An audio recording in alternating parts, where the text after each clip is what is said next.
Talk. They're going sub 20. Screw the sub 25 mark. And they might just get it. Okay, there's one okay, reset. Milky Way I don't think reset. it's gonna be enough. Oh. And the quickest game of the Demacia Cup so far belongs to Invictus.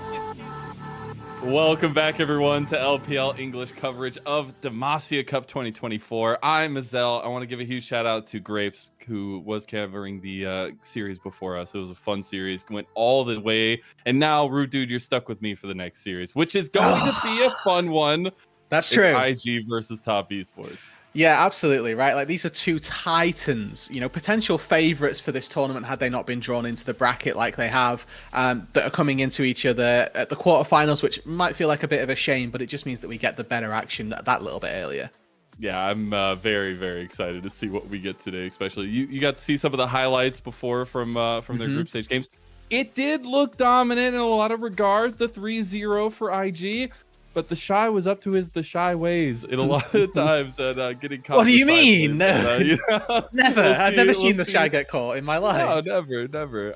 But it is exciting. Obviously, I think this tournament as a whole has been a lot of fun to watch. I think we've gotten a lot of really fun games. Now that we're actually getting to best of threes, we get to see Fearless work out a little bit more as well. The first day maybe a little bit fell flat with all the sweeps, but this one with TT taking over LNG, that was a lot of fun to watch, and hopefully a little bit of a precursor of what this series can have, and hopefully going all the way to Exactly, right? Like, coming into today, I wasn't sure about series number 1, thinking maybe 2, maybe 3. This series, though, in my head, has been 3 games the entire duration of me planning for this. And if I don't get 3 games, then I'm intrinsically disappointed. Obviously, we're hoping for the cream of the crop, 50-minute, 50-minute, 50-minute, just repeat of absolute barn burner games, because these two rosters have got the potential to make it happen.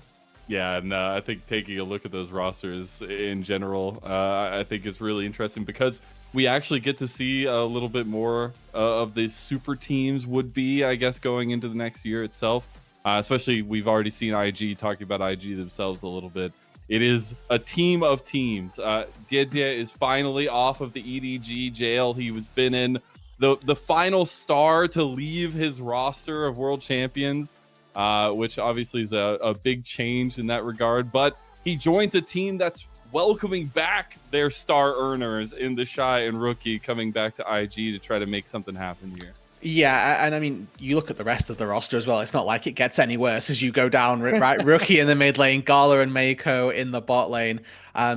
Significant improvements for IG going into not just this offseason, but into Demacia Cup. So expectations are very high for this roster, and I think rightly so. They 3-0'd their way out of the group. Not really too much of a hassle there. There were, like you mentioned, Lennon, a couple of oopsie moments from the Shy, but I don't think that they came from a position of relative weakness. It was maybe an old the Shyism sort of seeping in, and I think that one of our concerns going into this series, right, was that if that maintains to be the case, that they're against better competition that might better be able to utilize those picks. Yeah, maybe try to use some of the momentum. I feel like at LPL is super powerful to have already played games and kind of have that under your track record, but they will be facing up against a team that is no slouch. And I think in this regard, Top Esports is looking like another iteration of a super team in their own right? I think building around the crucial pieces of Jackie Love, Cream, and 369, kind of keeping those holdovers is big. There were some fluctuations in kind of the mood of the roster at the end of this last year. So they bring in King Kanavi from JDG, who has been a structural pillar over there for the last 6 years. And then, of course, world champion Crisp to keep the veterancy in the bot lane. And I really like the way that this roster specifically has been built, because there's no sort of misconception about where your resources are going, right? They've kept the top lane, mid lane, and bot lane the same. Those 3 quote-unquote carry roles are identical. So, well, I know exactly where all of my gold is going. I'm not intrinsically, changing the way that the system works as a roster, but we know that Kanavi Crisp coming in might want to try and better facilitate those other play styles or something. So weird. It's so weird. Kanavi in a Top Esports jersey on a stage. Oh my god. I know it's still like the same exact colors, but it's still weird to me Just the little logo. That's all that needed It's to just change the it. It logo, feels man. wrong. It's just the logo. It's crazy. And then the team that everybody is here to see, obviously, but a team that honestly at this point in LPL history doesn't need any introduction. We're going to introduce them anyways. Is IG. And you have a lot of questions towards the Shy. You know, what did his time off playing Valorant do for him? But I think still being able to see Rookie be Rookie was my biggest goal for this team. And him and Jedje's combination, a crucial factor to a lot of the ways that they won their series, or at least their games in the group stage. Yeah, and mid-jungle duo has been important since the dawn of League of Legends, right? But I think that specifically when you've got Rookie JJ together as a really powerful duo, it opens up IG to have what could potentially be a slightly exploited top lane, and it opens up for just so much power coming out of that mid-jungle 2 versus 2 that you're going to have an incredibly fed jungler or mid laner in the majority of the games that you play, without taking into account that those two pieces can very easily move into a top lane and help facilitate the Shy's success as well. Yeah, and you have to remember this is kind of a potential test run for a lot of these rosters. We're getting to see every roster that's going to be playing in the LPL in 2025, except for BLG's roster, who rightfully so deserve a little bit of time off. But it is a kind of precursor to what we can expect for a lot of these teams. So a team like IG, who has a lot of following behind them now, a lot of names, you know, they're going to be a lot of pressure on them, at least to have some performance. We haven't seen top esports yet, and this is the first time we're getting to see this kind of iteration of this team. So I'm very excited to kind of see what can be possible with them. But I will have the caveat of saying, you know, sometimes these first outings can be a little rough, as we've seen. Yeah, I mean, we've already seen a couple of heavy hitters sort of take an early exit from the Demacia Cup, maybe that we weren't expecting. But I think that the beauty of this series comes from the fact that whichever of these two teams loses, it's going to be an upset to the fans and to the LPL's sort of organizations as a whole, because these are two teams that, with the rosters that they've built, we expect probably to be top 4 of the majority of the going on splits. And the fact that they're not going to make it this time around, certainly something that will upset some people. And now we're going to be getting into the 1v1, which is something we're going to have to get used to going into next year. We got side select 1v1s going on. And of course, it's a precursor to the, again, matchup at the top lane with 369 and the Shy. We'll see if we get a spice going on here. It's been a lot of ADCs being picked in these 1v1s, but we actually get a top lane matchup this time. I love the Rogue Amumu ban that's thrown in there. The rest of them I can about make a justification for. The Amumu, I've got absolutely no idea.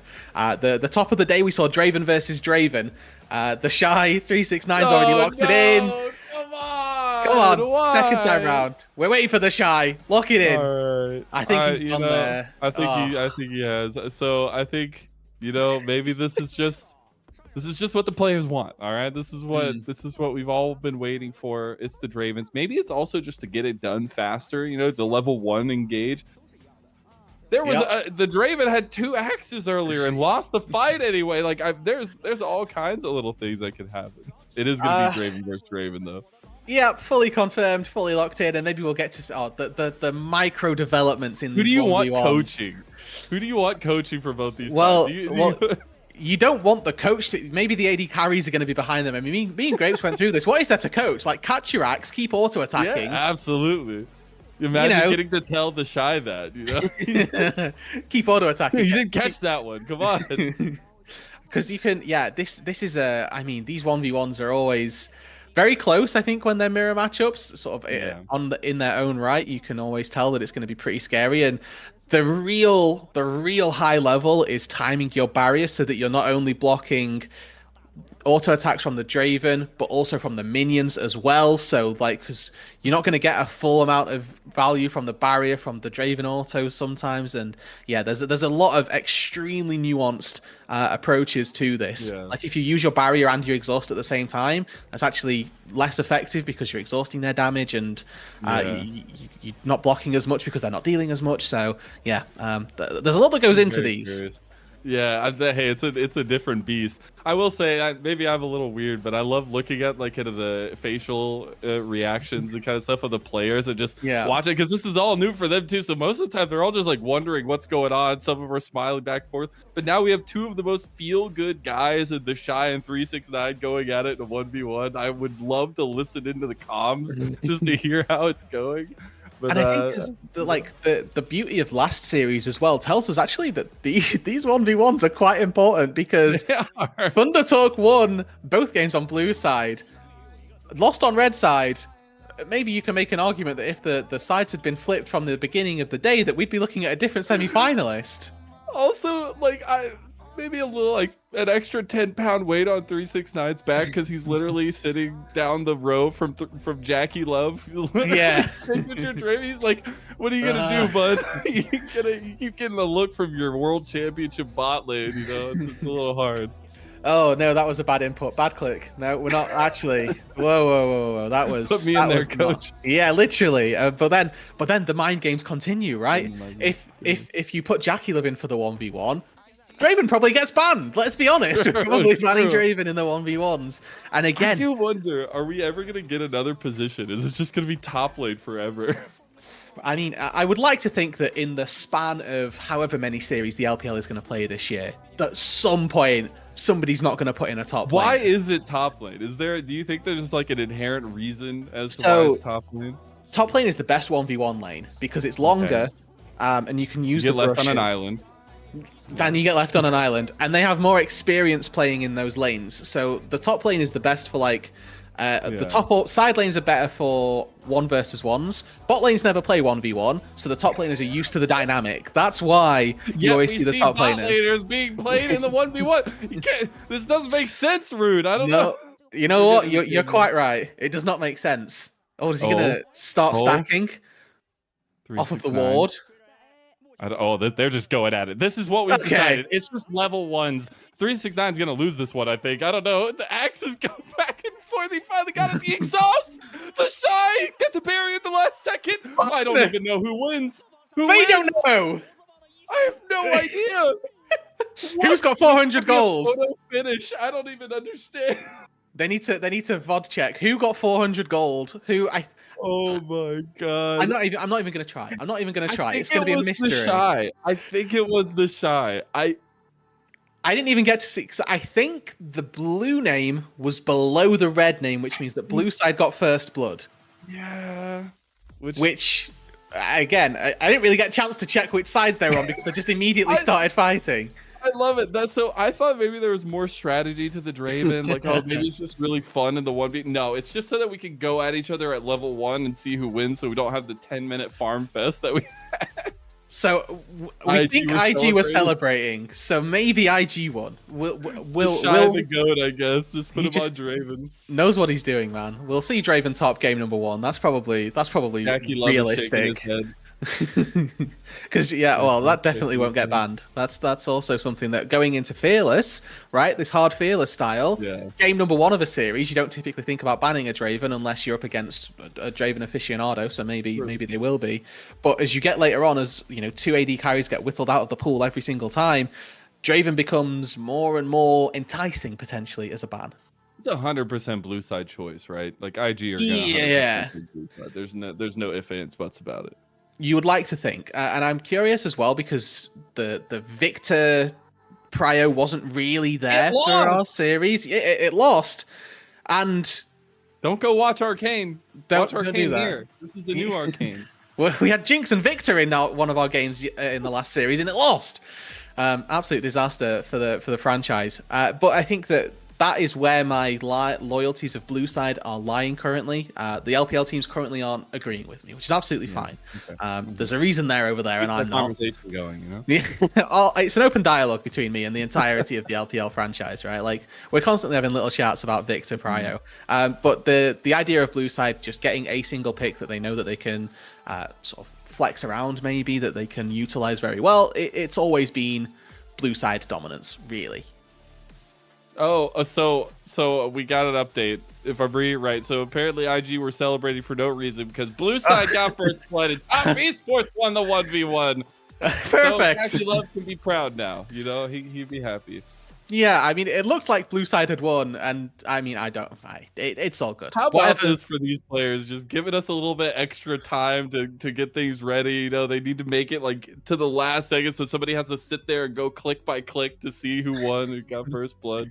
It's even Incredible. so. What they could so first blood's extra gold, right? So you just ask which player's got Just 400 gold, 400 gold. That would And be then the you- easiest way. and then they That figure it out requires that way. Communicating with the players, though, you know, that's That's true, and you don't want to do that. That's Yeah, a yeah. dangerous strategy. no go. But no, that should be interesting. So I'm gonna guess Top Esports are gonna take Blue Side.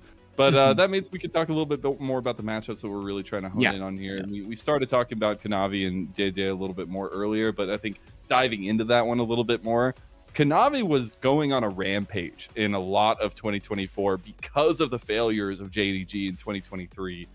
It petered out a little bit because of the team kind of not functioning as a whole together as JDG in the end. But he is still an extremely strong, control-heavy jungler, and him versus JJ is going to be a very intense matchup of who can wrestle that control early, because both these guys are extremely cerebral in how they approach the jungle. Yeah, you mentioned right that Kanavi's this very extreme, very controlling jungler. That's the same for JJ as well, right? He does the exact same sort of style. He's really trying to force out his opponent to establish just the smallest advantage that he knows that he can then absolutely run away with. So these two junglers going head to head, in my opinion, I think could be either we're going to see just an absolute landslide victory because one jungler has found the smallest advantage and they've been able to run away with it, or it is going to be this battle of incredible minds where they go blow for blow and every move has a counter that has already been thought of ahead in advance.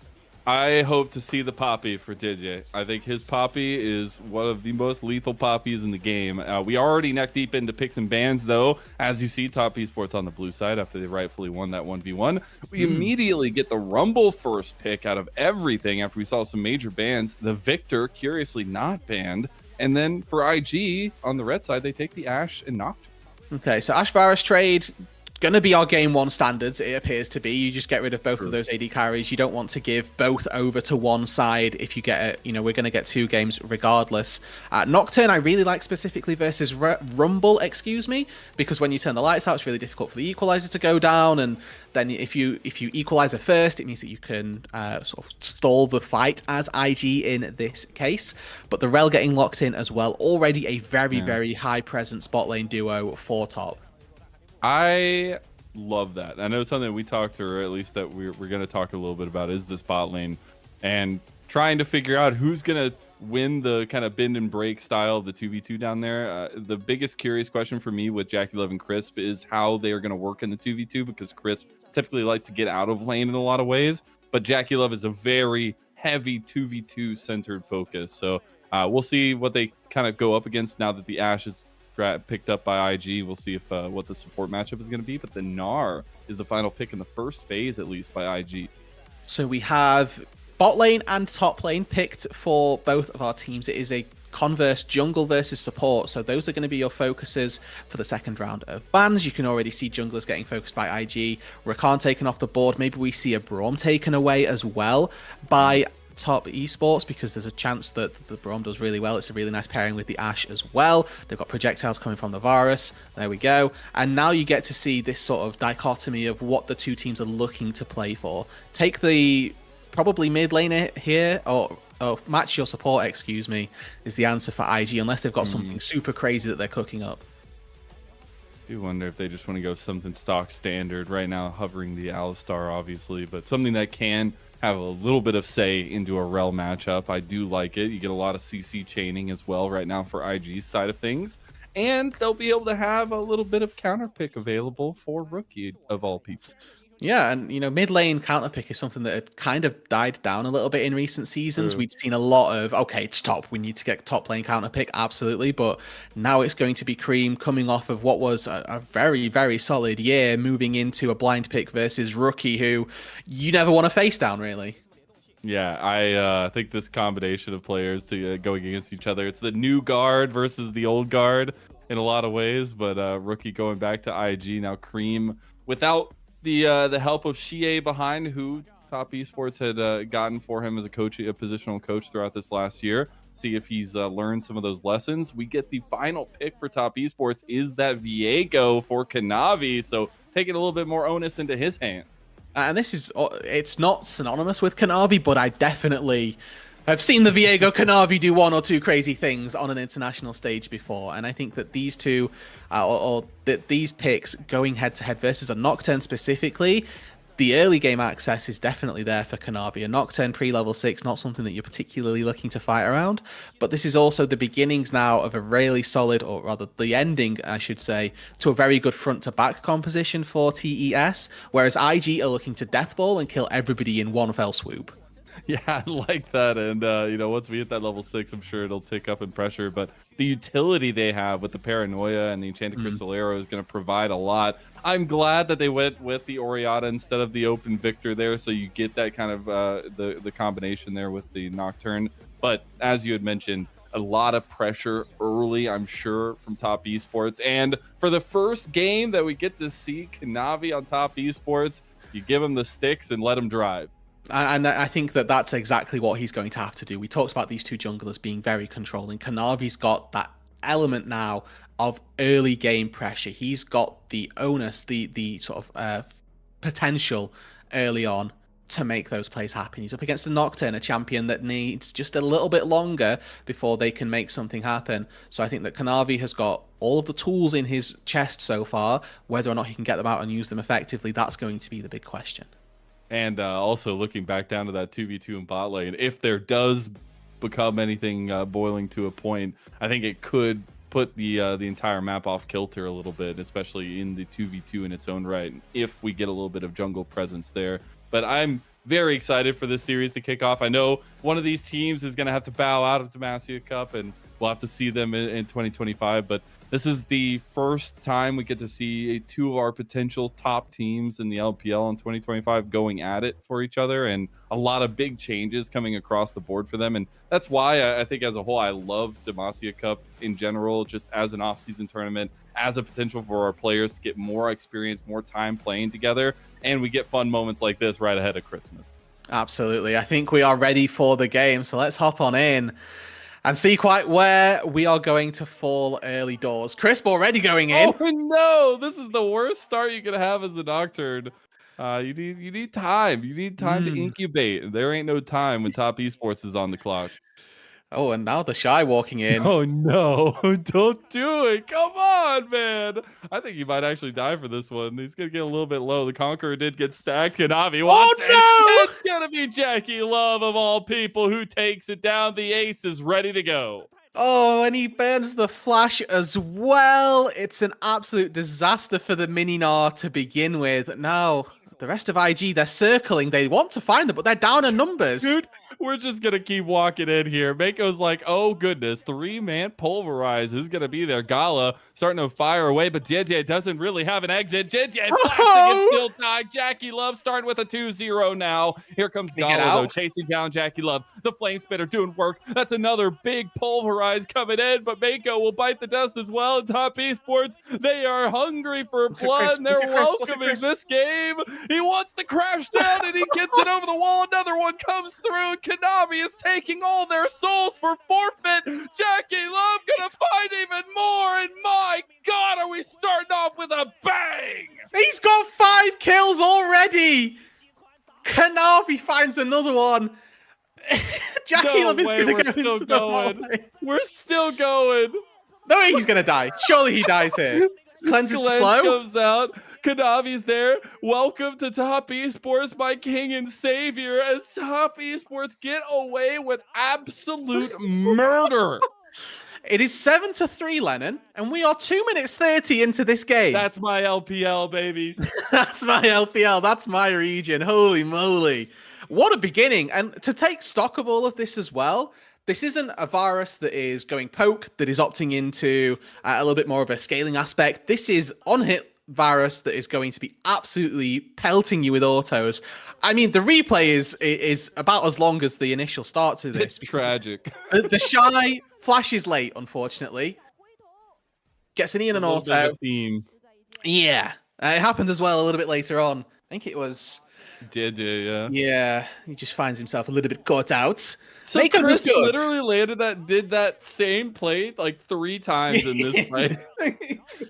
I'd be interested by a vision toggle because I wonder if they actually see Crisp walk into that top side for the second time round. I mean, they must do if I'm looking at this way. And the Pulverize, again, they look so good. Cool. But to what end? To what end is the important answer, and unfortunately, it's to a bad one. Crisp again. Oh my god, this is exactly how I wanted this one to start out. This might be a little bit of a hot take, but IG are definitely the fun super team. Like they put all the big names together. The Shy didn't play, so you're wondering what kind of quality he has. Top Esports is the like I'm going to run this league super team, and we're seeing that even more so in the top lane as they have lane swapped and punished the Shy. And remember, this isn't base damage Varus trying to dive you under the turret. This is a Varus with Berserker Greaves and an extra longsword trying to dive you under a turret. It becomes significantly easier when you've spent 1100 gold to dive a Gnar under the turret, able to find a quick kill onto the Varus, or for the Varus, excuse me, and then down on that bot side, it doesn't really look like we're seeing any sort of recompense for 369. Oh no. Well, unfortunately, the feed is a little bit frozen, but it looked like Konami was about to have a little bit more fun on the Rift there, and it is looking a tad bit one-sided here. My big thing going into this was like, oh, finally we get to see JJ on even footing with Konami, and they're gonna just go at it and at it and at it, and then Jackie Love's like, nah, hold on. we're gonna 5-man invade your top side, and we're gonna fight. And to you're the just death gonna walk into us over and over again. You could have conceded, and it might have been okay. However, we've not allowed didn't that. Die. So what's crazy? Nobody has flash, right? So all of these ganks are very dangerous. We like to live in danger, you know. I guess that's the thematics of tonight.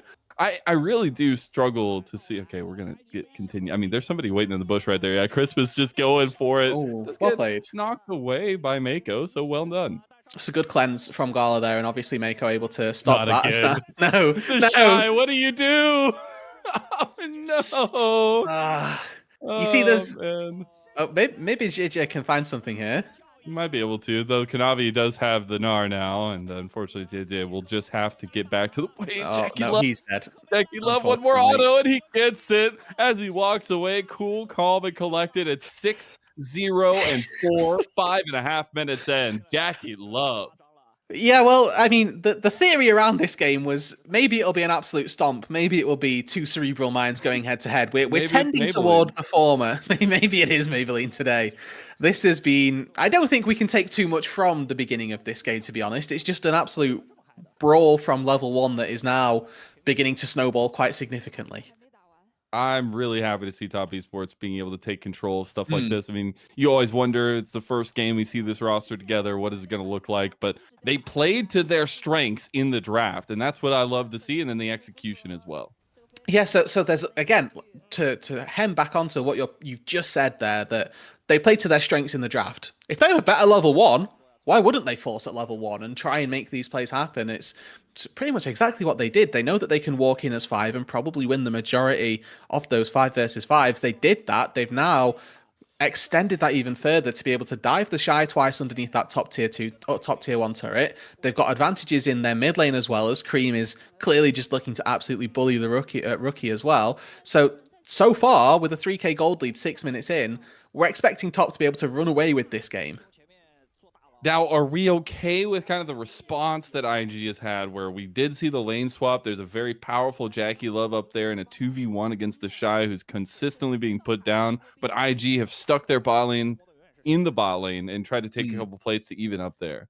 So what's important is that the Shy's still getting gold, and that's what their response has been.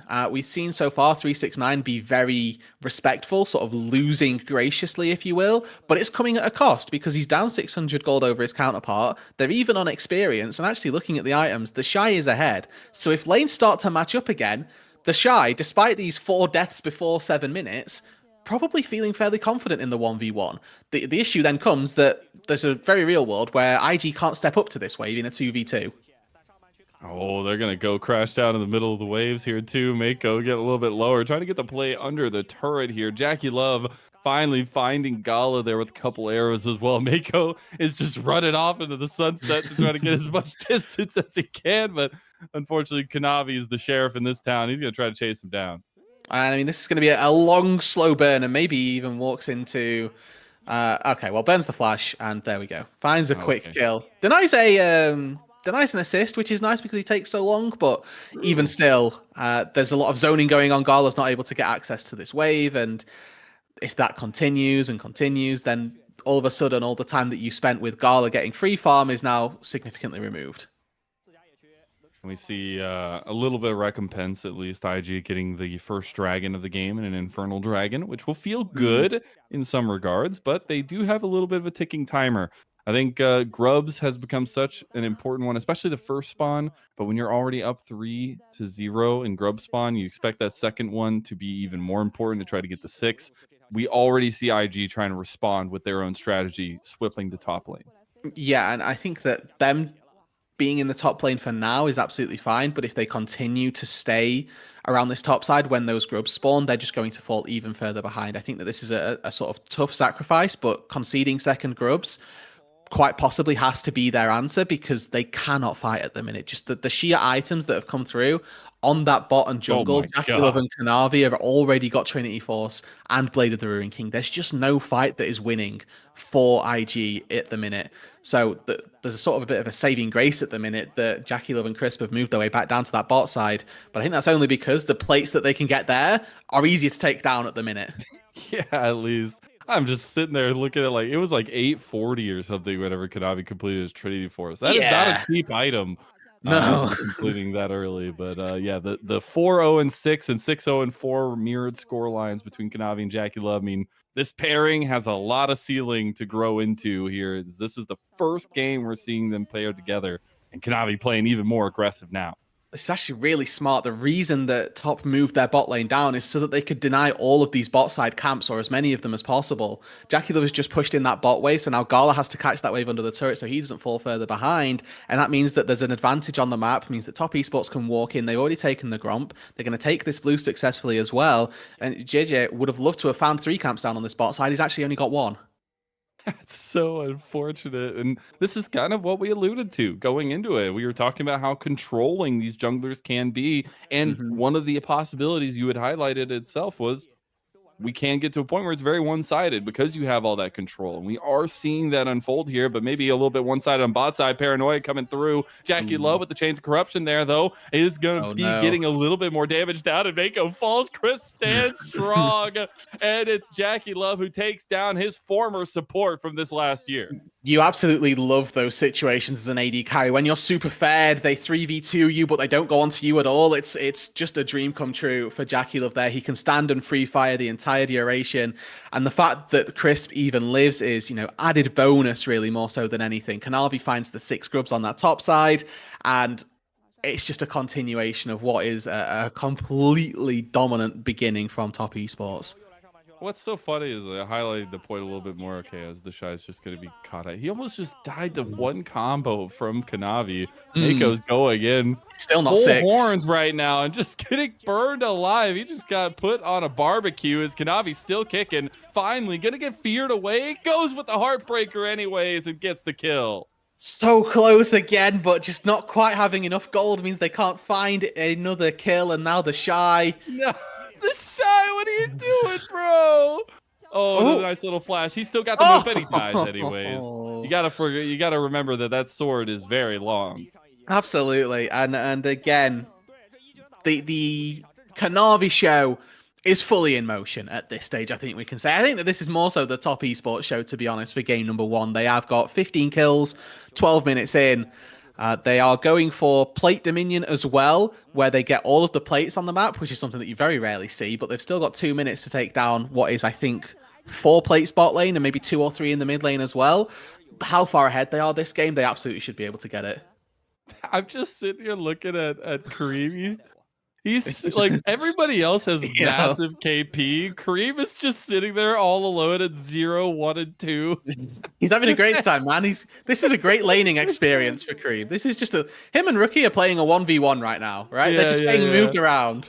Oh, Kanavi overstepped his bounds there. No, oh, Mako. Mako. Unfortunate, you can see as things sputter out a little bit. There's gonna be a hawk shot towards mid, maybe trying to take down Jackie Love. He does have support there right away though from Kanavi and Crisp, and now Mako and Gala are in trouble. Chains of Corruption's gonna connect. Level 5. There's the crash out, still level 5. No hope or no prayers. Jackie Love gets another one as it's just Kanavi putting that crown on himself as he takes them down one by little one. Just a slaughter in the bot side jungle. He's still going. He's still going, baby. Like the Energizer Bunny. He just don't quit. Welcome to Top Esports, Kanavi. A triple kill in the bot side jungle, and honestly, largely 1 versus 3. There was a chain of corruption that set up the kill onto Gala, but the rest of it was absolutely all this Viego. And another monstrous fight in the this time bot side, but Top Esports are just running away with this game. It's a kill over a kill a minute, and they have most of them. It's 19-3 right now.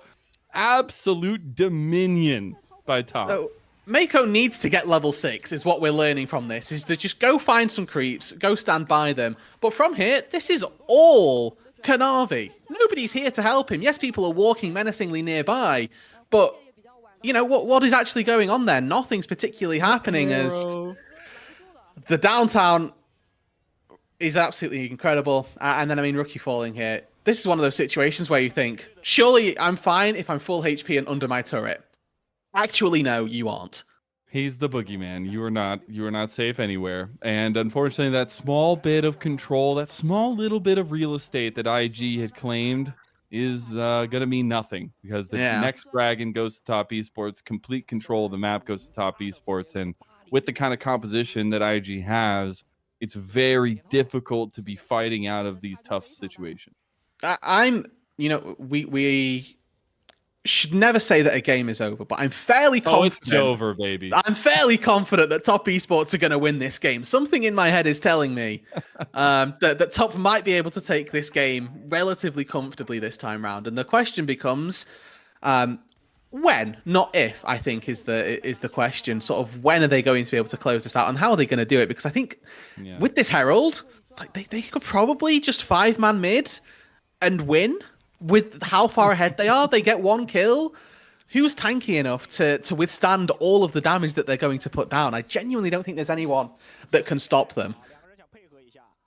God, it's just such a masterclass performance against in a matchup. Oh God, here comes the Shy. Hey, we said he's up to the Shy things. Well, he's gonna continue that track, and Jackie Love will get another kill. But talk about Kanavi a little bit more. Is like there was a lot of unknowns. I mean, he had been the staple position for Top or for JDG for so long, and then coming over to Top Esports is so different. You see the arrow cross map. They actually have a play here from IG. They finally find another kill, but they're losing everything in top lane. And I don't get to do story time about Kanavi because he's running them through in the top lane of IG. How do you theorize they now defend versus a 6-grubbed Rift Herald attack when they don't have Paranoia and they don't have Shockwave? They've broken open the base 16 minutes into the game.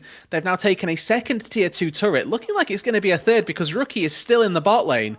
I mean, they're on 2 items already for Kanavi and Jackie Love. They're just going to fight it out under turret. Mako, even with the Unbreakable Will, he barely survives. They actually get a little bit more damage here. The Shy is about to get Meganar, but he can't stack it up fast enough. There's too much damage coming in. Kanavi going to have to use the Heartbreaker defensively, though. They've just sacrificed Cream, but he does make it out with a nice little flash. Gets shoved into the wall, and he survives because Jackie Love is there to put in the damage. They're going to chase down this trio here. Rookie had found a massive TP, but there's another TP coming in.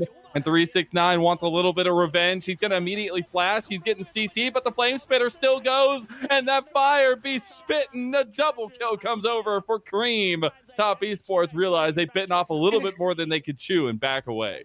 A casual 13,000 gold lead, 17 minutes into the game for Top Esports. Not a bad way to start out their Demacia Cup antics. And again, this is a continuation of a level 1 that pretty much decided the game anyway, but the way Top Esports are still just playing on the very edge, right? The fact that they baited IG to thinking that they could get a fight in that situation and then still turned it around, genuinely incredible stuff. And again, as many engages as you look for, there's never going to be the perfect one. Mako, the Unbreakable Will looking incredibly fragile right there, and he almost falls as well. And then the Shy thinks he's found an opportunity. Okay, Cream's a little bit overextended. We can get a little flash and a follow-up here. Just not the case, as the rest of the team can follow so quickly. Cream's getting caught out a little bit. Does get the paranoia popped onto him, and Rookie will claim the kill.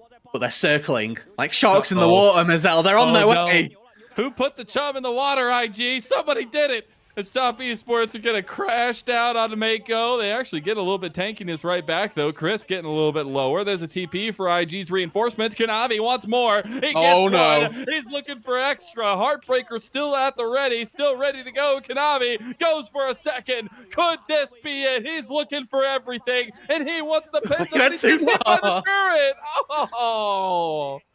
A little bit too much there for King Kanavi as he falls underneath the turret, but looking at that top side as well, 369 pushing it to his heart's content. He's getting a load of gold, and still now just Jackie Love who hasn't fallen on this Top Esports roster. Kanavi got a little bit too dicey with death there, does end up falling, and that's a big amount of gold going the way of IG. And I think even after that death, Kanavi should still have a mega bounty on his head, but the catch initially, it's Cream looking to pick up a blue buff, and then Gala with a nice arrow, we have to imagine? No, actually. Just gives vision. I guess they just knew that he had no exit. They just pulled the trigger on it. The shockwave combo's there. So we actually see the combo work out in real time. It's a shame that they've wasted it for this game, though, because this would be a lovely one to have for game 2, but True Fearless, they're not going to have that chance. And then you get the continuation. This is Alistair actually doing his job with the tankiness, manages to sustain and survive. And then the Kanavi moment where there's that part in the back of your head.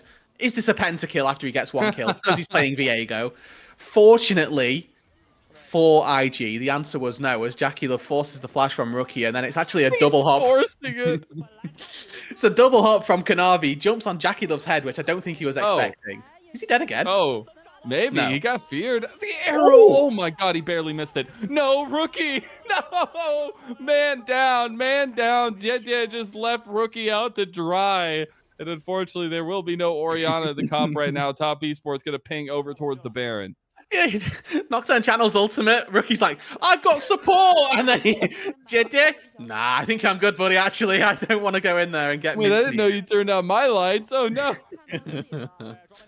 Baron, probably a formality here. Probably some kills to go with it, but let's find out. IG should look to contest this. Cream's getting a little dicey there. 369 is going to take the brunt of the damage from IG. Here comes Crisp over the wall. He's a little bit by his lonesome right now, but the rest of the team is coming to join. Equalizer goes a little bit wide there. There's Kanavi getting one of the resets, though, and that's really what you're looking for in any of these fights. Okay, so a 1-for-1. It's a trade of supports for IG. An absolute win. They stop the Baron going down. They get a kill. They only trade their Alistair, who's already died 5 times so far this game. So you're more than happy with that as a trade, and it stops Top from continuing to close out this game. And, you know, it's worth mentioning that the scaling aspect of Top Esports is also very good as well. They've got Corky Virus as they move later on into the game. So there's not really that possibility of, if we stall, guys, we're going to absolutely destroy them late game, because Corky Virus is still very scary. That is very true. And you're not going to get away from the poke. It's actually terrifying. Yeah. I also have maybe a little bit of a side question to ask here. Okay. How many kills will it take for Jackie Love to make Mako want to go back and be like, yo, we haven't started the season yet. Like, put me back in, coach. Like, I'm gonna go with 17. I think that's the break point. That's the point where he just writes a letter. He's like, guys, can you please re-sign me? I actually really wanted to stay with this roster. Believe it or not, I didn't want to leave at all. I promise. Jackie looked pretty good, actually. I wouldn't mind playing with him again. Good. We'll see if he continues to be that good. 11-0-8 unkilled, and Top Esports continuously pressing on this top side of the map to force the Baron if they even feel like they have an extra second to do so. Okay, so the Jack Show on 3 for Jackie Love is also very, very clever because it just gives him that extra durability, meaning that his likelihood of going down very, very low. Oh, Nice move from the Shy there. Dodges out. And Cream. Cream. Okay. We're just throwing ultimates, I guess. Yeah. It didn't work out for either side. There we go, another one. Speaking of, we're just throwing it straight on to Jackie Love. They are actually on top of the man himself. They have not been able to protect the president. He's gone. But the other president on the other side, the counter president, and Kanavi has just been racking up kills left and right. He didn't want to save Jackie Love so they could have the same amount of deaths. And here they go marching down the mid lane. And that's probably going to be a game here. Game number 1 should go their way. They've got so much damage. They've got a wave. Job done for Top Esports. They don't even need the Baron. Honestly, a great game number 1. Not one that gave the most competitive of a fight, but certainly one that was worth a watch. Absolutely worth a watch. If you just want to watch Kanavi and Jackie Love stunt all over this IG super team, 23 minutes and 23 seconds. An absolute masterclass and the first representation of this 2025 Top Esports roster. Things are looking bright. 32 kills in 24 minutes, 25 minutes. Those are some pretty good numbers. Now, again, probably very inflated from the level 1. And I think that just one small ward could have done a lot of work at preventing how this game ended up playing out. Nevertheless, it's worth saying that Top Esports, they were all over it, let's say. Yeah, they were. I mean, hey, you got to be there to pick up the ball, and IG just kept giving it right back to them over and over again. And, you know, I feel for IG in a lot of ways. You feel like they can't keep winning these fights if we just keep TPing in and keep coming back to it. But no, they did, and they kept doing it. And then it was such a lopsided game. I think, again, though, back to kind of a point you were making in the game itself is, you can get a stomping lead like that. We've seen it time and time again in the LPL, but a lot of teams in the LPL, a big league itself, won't know how to finish out games like that or won't be clinical on how they do it. Top Esports was literally their own hospital at that point. They had the clinic wide open. Like it was crazy, the map dissection that they were able to do, and Kanavi leading the charge in that. They were running the Rift, just absolutely top to bottom. They knew exactly what they were going to do, how they were going to do it. There was a small shake around the Baron, but they were so far ahead that they didn't really need to worry about that. And this is the gold graph of probably a coach's dream, right? Maybe it's a little bit flat in that like 15 to 20 minute marker, but like we got a lead, we never let it go. And there's very few peaks or very few bits where it dips down again. And that's probably where you're just seeing resets come through and somebody's catching a wave. But overall, up to nearly 15,000, the gold lead there. Whereas it appears that the biggest lead that IG ever got was 25 gold, maybe from pinging wards. I don't know. It might have been just that, actually. A holistic effort. And honestly, you know, Cream was pretty quiet for a lot of that, but you need all the pieces to work itself. And I think in this situation, you have to think about the Fearless setup as well. The fact that none of these champions will be available for the next game in this best of 3. And there was a really succinct strategy that IG tried to go for that just didn't work. Yeah, and I think that's a really solid point because they don't have now Nocturne Orianna plus an Ashe to try and get themselves a win. For Top Esports, they're thinking, okay, well, we got the win. It doesn't matter that we've used these champions. They just had to do JJ like that and really put him on blast for a late flash. And again, I think that my MVP for this fight specifically is Crisp because he just sits in a brush, just stays there. He's absolutely stationary like a statue and then just catches them out again every single time. How many times could I go behind this wall and do a crash down over the wall? We'll see. And apparently it was many times.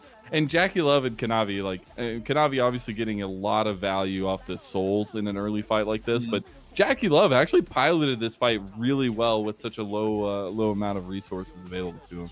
There have been a lot of memes around Lethal Tempo's re-edition, and sort of it's not a great rune, right? Relative to some of the other choices that people make. We found the use case where Lethal Tempo is just the best rune in the world. And it's when you fight level 1 and you fight for 20 seconds, just constantly churning out autos. That's apparently the best of times.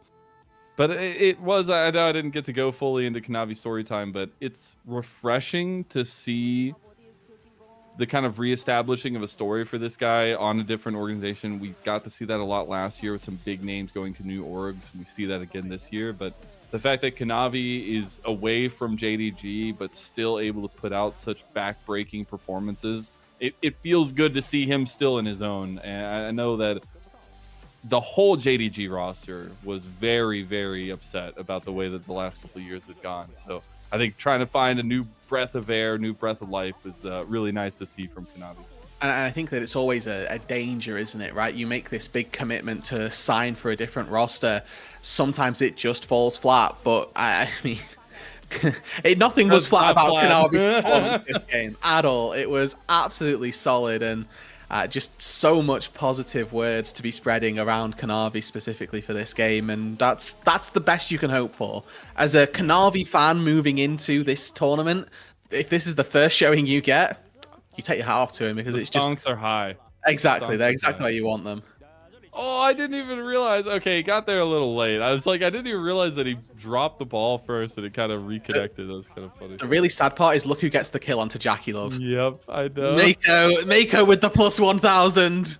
All of a sudden, man. the most well-paced he had to get his LPL. revenge, all right? He's like, I ain't letting you go without a kill by these horns.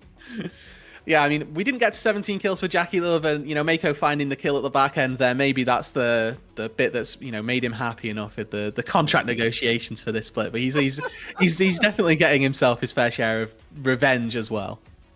Yeah, I think little point to Jackie Love's success, obviously in this game, was huge. Helped springboard the team very far forward.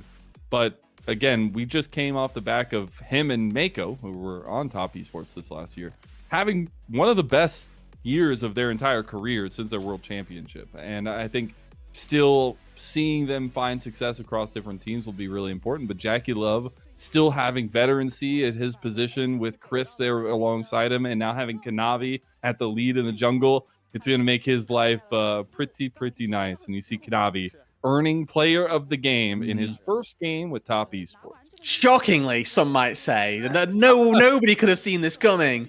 Kanavi, I mean, an absolutely monster performance. 91 KP as a jungler. There's nothing really that needs to be said, because being up 6.2 thousand gold over your counterpart at the end of the game Helps a little bit.